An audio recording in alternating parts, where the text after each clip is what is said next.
سلام، امیدوارم که حالت خوب باشه. امیر ریالیجم. اومدم با یه آموزش حرفه‌ای که تماما از ابزارهای هوش مصنوعی داخلش قراره استفاده کنیم.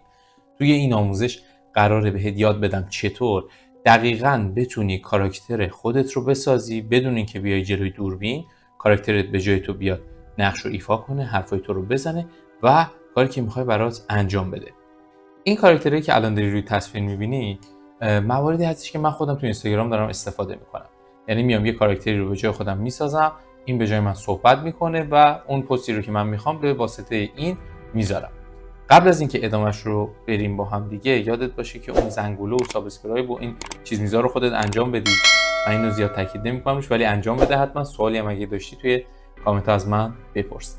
خب میخوام یه نمونه رو اول با هم دیگه نگاه بکنیم که ببینیم اصلا فرایندش چجوریه، بعد دربارش با هم صحبت. یه عکس ساده دادم، خودم فرستادم صفحه. نشسته بودم، عینک زدم، مو کاشتم، لباس عوض کردم، رفتم تعطیلات. تو فقط بگو چی می‌خوای، کریا انجامش میده. کافی یه عکس بدی، روش علامت بزنی و خب دیدی یه پستی رو من اومدم به کمک ابزار هوش مصنوعی و ساخت کاراکتر به همین راحتی انجامش دادم و جاهایی که اصلا خواستم خودم باشم و نباشم و همه رو با این انجامش دادم. یه قسمت‌هایش آموزش بوده، قسمت‌های بعدش هم این کاراکتری که به جای من داره نقش رو ایفا میکنه و صحبت میکنه و کار رو انجام میده. خب حالا از کجا باید شروع کنیم؟ ببین قبل‌تر از این ما وقتی می‌خواستیم بیایم یه کاراکتری رو بسازیم و دربارش یه پستی رو ایجاد بکنیم، بعد میومدیم میرفتیم تو لئوناردو یا میدجرنی، میومدیم کاراکتر رو میساختیم، بعد از اینکه ساختیم میومدیم ریفیسش میکردیم، بعد از ریفیسش میومدیم مثلا حالا ادامه کارا. اما الان خیلی اوضاع راحت‌تر شده. تو میتونی به کمک چت جی پی تی بیای مشخصاتی که مد نظرته رو، حالا اون فضایی که دوست داری یا چهره‌ای که میخوای یا هیکلی که مد نظرته رو بیای بهش بگی و این برات بسازه. اما هنوز کار راحت‌تر هم شده. تو میتونی چهره خودت رو انتخاب بکنی، عکس چهره رو جداگانه بهش بدی، بعد میتونی بیای مثلا عکس هیکل رو جداگانه در کنارش بذاری و بیای اون محیطی که میخوای درش قرار بگیره هم بذاری و بگی خب حالا بیا با استفاده از این سه تا عکس برای من این رو ایجاد بکن. الان میخوایم اینو با هم استارت بزنیم ببینیم چه شکلی میشه. برای اینکه این کار رو استارت بزنم من میام دو تا عکس مورد نظرم رو تو محیط فوتوفیلتر استودیو میارم در کنار هم قرار میدم. آموزش کامل فوتوفیلتر استودیو رو من توی پست جداگانه تو کانال گذاشتم. اگر دوست داشتی میتونی بری اینم یاد بگیری. یه چیزیه بین فتوشاپ و پینت که تمامی کارهای فتوشاپ رو انجام میده. اما اگه نه برات سخت بوده یا به سیستم دسترسی نداشتی، میتونی چیکار بکنی؟ میتونی بیای دو تا عکس رو با یکی از نرم افزارهای مثل اینشاد یا کپکات کنار هم بذاری. حالا من کپکات زیاد کار نکردم ولی میدونم با اینشاد میشه. به حضور شما که اینو انجام میدی و دوتا رو میذاری کنار هم، یه سیو میگیریم و این رو میدیم به چت جی پی تی. حالا من اینو سیوش بکنم، بریم اینو بدیم به چت جی پی تی ببینیم چیکار میشه کرد. وارد چت جی پی تی میشم، از این به علاوه استفاده میکنم. بذار خود بزرگش کنم. از این به علاوه استفاده میکنم و همینجور که میبینی الساقش میکنم. چرا دو تا عکس رو گذاشتم کنار هم؟ به خاطر اینکه ما داریم از قابلیت رایگان چت جی پی تی استفاده میکنیم و هر باری که میخوایم عکس آپلود کنیم و یه چیزی بهش بدیم، خب یه کردیت میسوزه دیگه و ما چون تعدادمون محدوده پس سعی میکنیم توی یه عکس بیایم هر دو تا خواستمون رو توش بذاریم و اون چه که میخوایم رو بهش بگیم برای ما انجام بده. میام براش مینویسم عکس مرد کچل سمت چپ رو به جای مرد مودار در محیط عکس سمت راست قرار بده و جایگزین کن که این متوجه شه، یعنی اینو بردار و اون یکی رو بذار جاش و به صورت واقع گرایانه بساز. خیلی مهمه که طبیعی باشه. در سایز 9:16 برای استوری در اینستاگرام، یعنی به صورت استوری وار، به صورت عمودی بساز. و این استوری اینستاگرام رو گفتم که دقیقاً تو همین سایز باشه. میتونم بگم شورت یوتیوب یا مثلا مثل تیک تاک و اینا بساز، ولی این شاید یه جاهای دیدم چون زدم قاطی کرده. این همیشه استوری گفتم جواب داده. اینو ارسالش میکنم بره. چند لحظه باید صبر کنیم، بستگی به شلوغی و خلوت بودن اون لحظه سروراش یه مقدار زمان میبره. حالا ما یه کمی صبر میکنیم تا این رو بسازه. بعد از چند لحظه خب عکس ما ساخته شد. بعد از اینکه عکس ما رو ساخت، ببینید دقیقاً اون چه که من خواستم، ولی خب این عکس باز هم اون سایزی که من دوست دارم رو نداره. من باید چی کار بکنم؟ من این عکس رو برای خودم ذخیره میکنم، نگهش میدارم روی دسکتاپم و میام چیکار میکنم؟ میام زیرش ازش میخوام که پرامپت ساخت این عکس رو بهم بده. اصلا چرا اومدم اینجوری عکس رو ساختم؟ فرض رو بر این گرفتم که من اصلا بلد نیستم پرامپت بنویسم و یه عکسی رو یه جای دیدم خوشم اومده، خواستم من برم جای اون عکس قرار بگیرم. حالا بهش چی میگم؟ میگم پرامپت ساخت این عکس رو به من بده. درسته؟ پرامپت ساختش رو ازش میگیرم. یعنی مهندسی معکوس کردیم دیگه. به جای اینکه اول بریم بهش پرامپت بدیم، الان پرامپت رو ازش گرفتیم و هر دفعه دیگه بخوایم ازش که برای ما عکس بسازه، این با این متن برای ما میتونه این رو بسازه. حالا اگه فارسیشو خواستی هم میتونی به خودش بگی فارسیشو به توضیح بده، هم میتونی خودت بیاری تو ترنسلیت گوگل یه دور بزنی ببینی اصلا چی نوشته برات. خب که ما این کار رو انجام میدیم.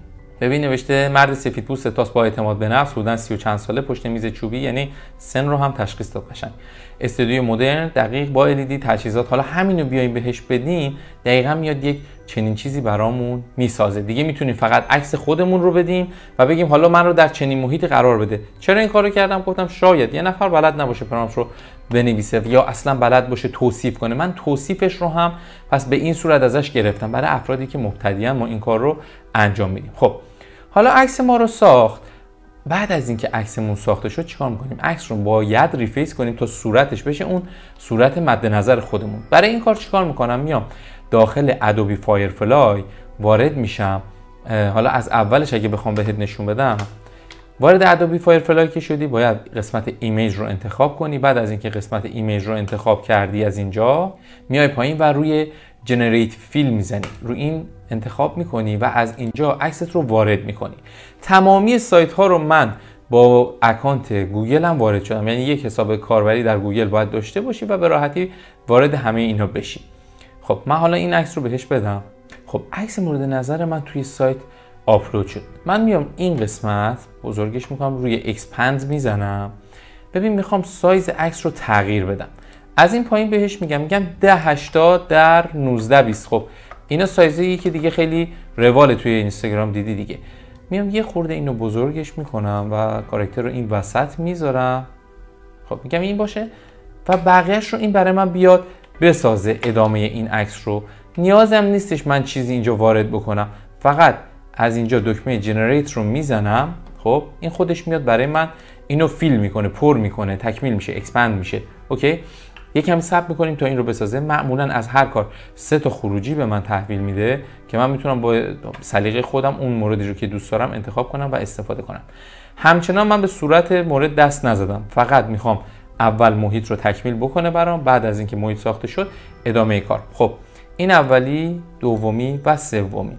احساس میکنم خودم از اولی بیشتر خوشم اومد. اولی به نظرم جذاب‌تره. اولی رو انتخاب میکنم، کیپ رو میزنم. حالا اینجا یه سری نوشته هست از اون عکسه. اینجا دکمه ریموو رو میزنم. ببین دکمه ریموو اینجا، درسته؟ ریموو رو میزنم و رو این قسمت مشخص میکنم که میخوام چیا پاک بشه. این خودش به صورت خودکار میاد اینا رو برای من پاک میکنه و از بین میبره. مجددا هم 3 تا خروجی بهم میده. فقط ما باید حواسمون باشه داریم از همه اینها به صورت رایگان استفاده میکنیم و هر حساب کاربری به تعداد محدود میتونه این رو بسازه. پس بهتره که چند تا حساب کاربری همیشه داشته باشی. اینا در ماه چندین بار شارژ میشن و خب میتونی بی نهایت برای خودت اکانت های جیمیل رو بسازی و ازش استفاده بکنی. ببین به همین راحتی، به همین قشنگی اینو برداشت و 3 تا خروجی داد که مجددا باز هم اولی از همه بهتره. این بالا روی دکمه دانلودش کلیک میکنم و این عکس رو برای خودم برمیدارم. همه این کارهایی که داری میبینی با گوشی قابل اجراست، یعنی یه موبایل هوشمندم داشته باشی میتونی این کار رو به راحتی و سادگی انجامش بدی. خب این عکس من رو ساخت.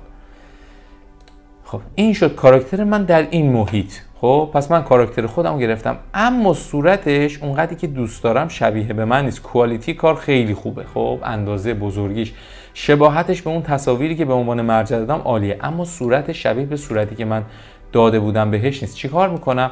میام مجددا اینو میبرم تو محیط فوتوفیلتر خودم قرارش میدم و این صورتش رو بر میدارم. قبلا این رو هم یاد دادم توی برنامه فوتوفیلتر استودیو که چطوری کراپ کنه. به نظرم برنامه جالبی، حتما این رو ببین. یه سیو از این میگیرم و میبرم برای انجام دادن ریفیسش. تو سایت فیسی ای آی من این کار رو انجام میدم و صورت رو عوض میکنم. اینجا. حالا لینک اینم برات میذارم. از قسمت اول میام صورت مورد نظر خودم رو انتخاب میکنم. صورت خودم رو که بهش دادم میام از قسمت دوم اون صورتی که با هم ساختیم رو بهش میدم. بعد از اینکه دو تا صورت مورد نظر رو بهش دادم، این دو تا تیک باید حتما روشن باشه. روی دکمه چنج فیس میزنم تا بیاد صورت من رو تغییر بده و جای اون عکس اصلی که تارگت منه یا تارگت فیس من هست بذاره. یه چند لحظه طول میکشه تا آپلود شه و جایگزینش کنه. این چند لحظه صبر میکنیم. بعدش عکس رو میگیریم و میبریم تو محیط فوتو فیلتر استودیو یا اینشات یا هر جایی که دوست داشتی.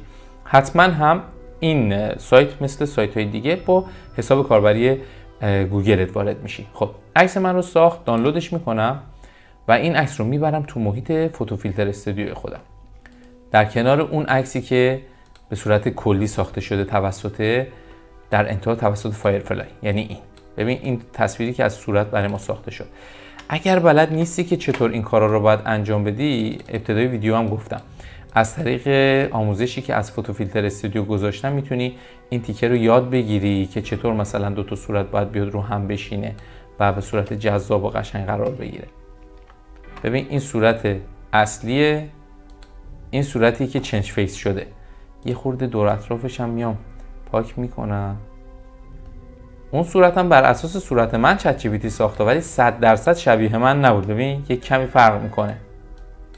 خب الان من باید از این عکس خودم یه سیو میگیرم و در واقع عکس من ساخته شد و آماده است برای اینکه من بیام این رو سخنگوش بکنم و صدای مورد نظر خودم رو روش قرار بدم. پس تا اینجا اومدیم چیکار کردیم؟ عکس محیط مورد نظرمون رو دادیم، اینا رو اومدیم توی چت جی پی تی کنار هم قرار دادیم، بعد اومدیم صورتش رو به صورت خودمون شبیه تر کردیم به صورت 100%.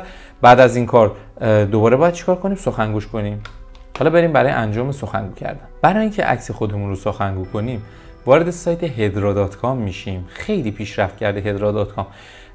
من خودم به شخصه از نسخه پولیش استفاده میکنم، اما الان دارم بهت یاد میدم که چطور از نسخه رایگان استفاده کنی. نسخه رایگان هم مثل نسخه پولیش خوبه، اما چون ویژگی های دیگری داره بهتر عمل میکنه تو نرمی رفتار.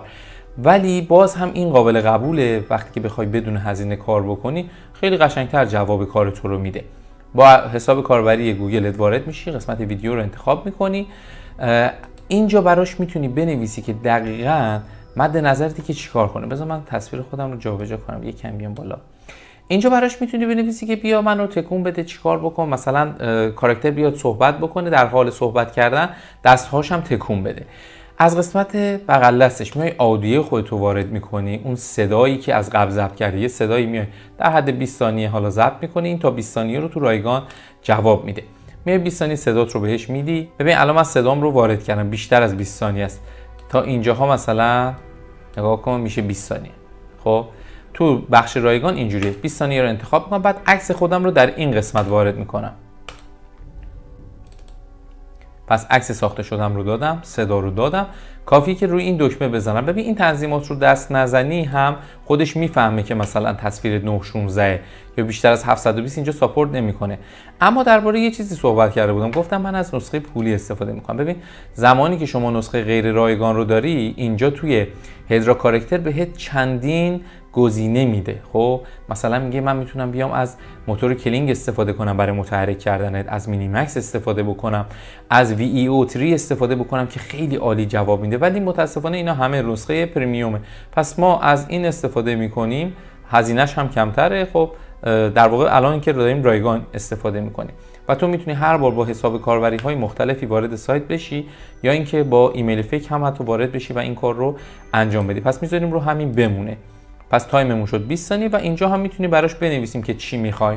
حالا بذار من بهت اصلا بگم مثلا چی هم بنویسی. هر چی که بنویسی مثل این که مثلا این کاراکتر رو تکون بده و فلان اینا برات انجام میده. اما چیزی که خودم همیشه استفاده میکنم رو میخوام بهت نشون بدم که چیه.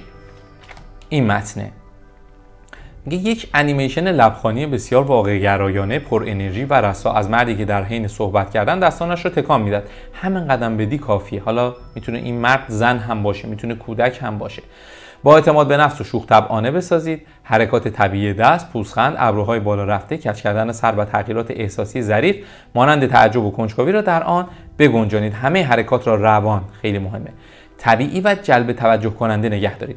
ببین این پرامپت رو بهش میدی و این دیگه میشه فن آخر استاد، فوت کوزه‌گری. و 120 کردیت هم بابت این 20 ثانیه ازت کم میکنه. 300 تا هم خودش در ابتدای ورود بهت میده. تقریبا میتونی 2 تا نصفی باهاش ویدیو بسازی، یا مثلا 3 تا 15 ثانیه هم بسازی، 45-50 ثانیه اینجوری برات میسازه. حالا این رو میزنیم اینجا و دکمه کانتینیو رو میزنیم و چند لحظه صبر میکنیم تا ویدیو آماده بشه. بستگی به تعداد افرادی داره که توی صف قرار گرفته باشن. همون تعدادی که وجود دارن این یه مقدار سرعت ساختش کم و زیاد میشه. اگه نسخه رایگان نباشه و پولی باشه خب خیلی زودتر دیگه تو صف وای نمیسی، ولی خب تو این شرایط باید یه کمی تو صف وایسی که اولا آپلود و بعد هم انجامش بده برات.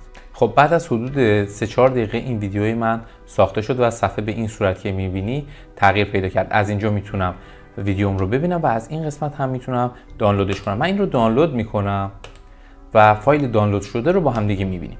درست شنیدی، میتونی نامحدود و رایگان متن بدی، عکس بسازی یا هر عکسی رو ببری تو محیط ادیتش و هر جاشو خاصی تغییر بدی و حتی اونا رو گسترش بدی و با بالاترین کیفیت و سایز دانلودشون کنی. کافیه وارد سایت BFL AI بشی. خب همونطور که دیدی خیلی طبیعی و روون اومد این رو برای ما صدا گذاری کرد، دستاشو تکون داد و حتی اومد در کنارش اون چراغ بغلش هم روشن کرد. یعنی مانیتوری که در سمت راست تصویر بود رو هم چراغاش رو هی تغییر میداد، رنگاش رو هی عوض میکرد که یه حالت RGB قشنگی بهش بده. پس ما به این روش میتونیم با چند تا سایتی که اسپردم، یعنی در واقع اول با چت جی پی تی میایم تصویر رو میسازیم، بعد از اینکه با چت جی پی تی ساختیمش میایم صورتش رو انتخاب میکنیم، اگر خواستیم عکس رو پرتر یا اکسپندش بکنیم میایم میبریم تو ادوبی فایرفلای بزرگش میکنیم، صورتش رو تغییر میدیم، صورتش رو که تغییر دادیم وارد هدرا میکنیم، اون متن رو بهش میدیم، صدای مورد نظرمون رو میدیم و تصویر خودمون رو میایم به راحتی سخنگو میکنیم عکسمون رو. این آموزش خیلی آموزش کاربردی جدیده و با سرعت برات انجام میده. من معمولا برای پست‌های خودم که با هم دیگه دیدیم تقریبا شاید 10 دقیقه یه ربع زمان ببره برای ساخت کاراکترش. حالا قسمت آموزش رو بخوام بهش اضافه کنم خب یه تایم دیگه میبره، اما به همین راحتی میتونی بیای بدون اینکه خودت جلوی دوربین بیای کاراکتر مجازیت رو جلوی دوربین بسازی و بهترین ویدیو رو داشته باشی و اون به جای تو ایفای نقش بکنه. هر سوالی که بابت این آموزش داشتی میتونی توی کامنت های همین پست ازم بپرسی. خیلی خوشحالم که من رو دنبال میکنی. امیر یالیجم. زنگوله و لایک و دیگه سابسکرایب یادت نره. خیلی مخلصیم. روزت خوش.